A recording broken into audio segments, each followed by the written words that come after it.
Planned it out in 3 acts, just like a movie.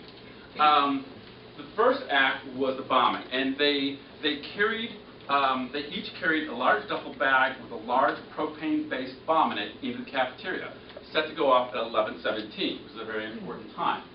I'm going to show you, let's see if I can handle this, a couple pictures of some of the bombs. There is one after it's torn away and partially burned away. You can see the large propane tank. It's just one of those regular, white tanks that you get for your barbecue that many of you have in your patio right now. Rigged up with gasoline, nails for shrapnel and so on, and one of those, you can see at the bottom left, one of those old-fashioned alarm clocks with the bells on it. Fortunately, they did a really lousy job of wiring it. Eric was not, they were both really bright kids, but Eric wasn't quite as smart as he always thought he was. There's a longer view. You can see the gasoline tank just to the left of one of those. That's the cafeteria, too, with just, as everybody just fled. Food just still on the table, just starting lunch and things knocked over. So that was the first act, is the bombs were supposed to go off.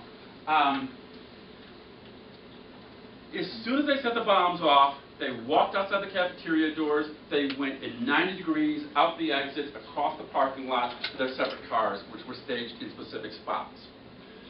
Those were in locations so that they had 2 of the 3 major exits of the school in their sights, and they had the most important exit near these bombs in the crossbar between both their sites. They had firing lines. I was at the infantry school in Fort Benning, and we were taught to do this, to be at a 90-degree angle, so you've got a firing line that goes out like that. You can sweep in all that direction, and your buddy can sweep too, so you've got interlocking fire, but you're not firing at each other. They had that all figured out. So they were set to go. So when they went back to their cars, what they did is all their gear was in their cars, and they did what they called gear up, of get all the stuff on their bodies.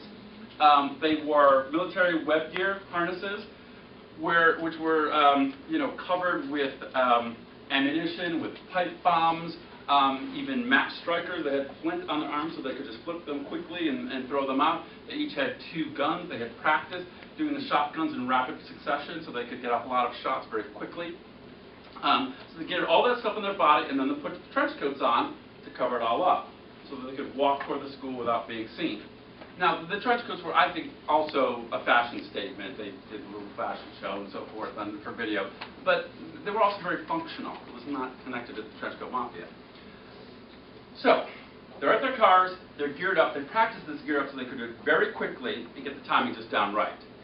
Then they were to wait for the bombs to go off.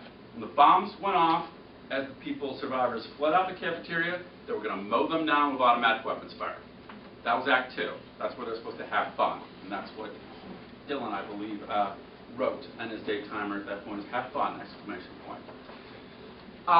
Then they planned to just keep firing until they were killed. They assumed the cops would come and they would die at some point. They hadn't figured out exactly how they would die. They had some conjecture about that.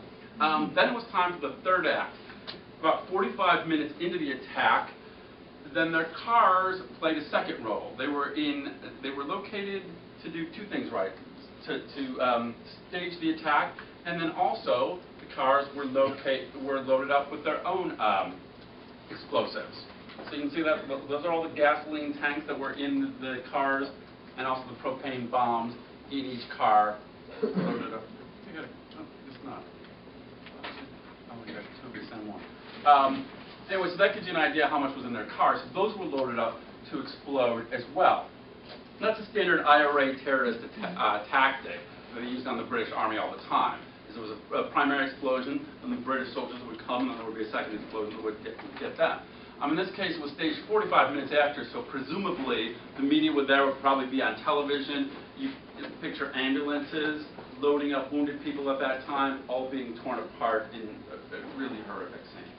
So that's what Columbine was supposed to do, how it was supposed to happen. There were more than 500 people in the cafeteria at 11:17. All those people would have been killed instantly. It would have been much worse than Oklahoma City. So that's what they were trying to do. Luckily, the bombs didn't work. And so they had no plan B. So they just started shooting.